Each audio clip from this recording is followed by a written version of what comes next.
Anglo American has a purpose to reimagine mining to improve people's lives. We realised that we couldn't just work with communities around our mines. Actually, you need to do things more broadly, at scale, and you can only do that through partnership.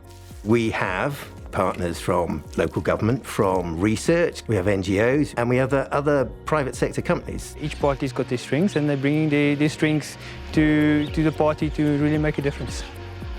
The whole idea of the Impact Catalyst is to kickstart initiatives that will be creating long-term sustainability for communities after the mine is closed. It's actually about working with communities. It's not about us deciding what their future may be. Looking at how we can create new sustainable jobs that's not dependent on mining, and supporting the social aspect in health education, uplifting these communities in the long term. The types of programs we do align very well with our thriving community goals.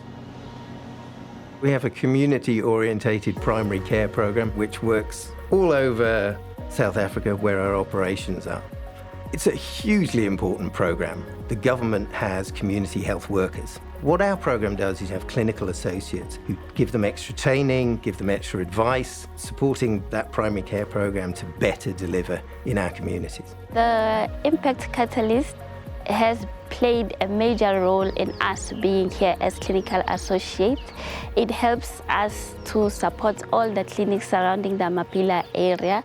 That program is supporting 2.3 million people.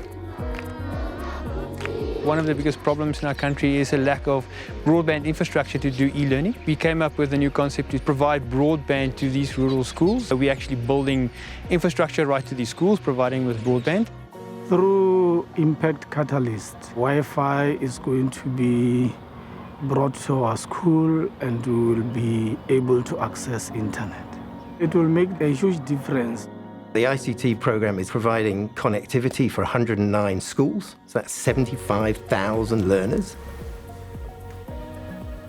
What we're trying to do with the Mooihoek Game Farm project is provide a business model for integrated game management. What we as the Impact Catalyst is doing is supporting the community to make it a commercial viable venture where the community can gain from it over a long period of time. The Impact Catalyst started in Limpopo, but it already has spread to Northern Cape. We're also looking at Mpumalanga. We recently announced the formation of a regional development project in Peru. We're looking at doing the same in Chile and Brazil. By the end of this year, we'll have done an assessment of the value of this everywhere Anglo American operates. There are very, very few examples of cross-sectoral partnership in this way. I think it's genuinely innovative in the way that we're doing it. And other companies are looking at what we're doing and saying, actually, I want to be part of that. I should be part of that as well. The Impact Catalyst is successful because of the partnerships. I absolutely know we're making a real difference.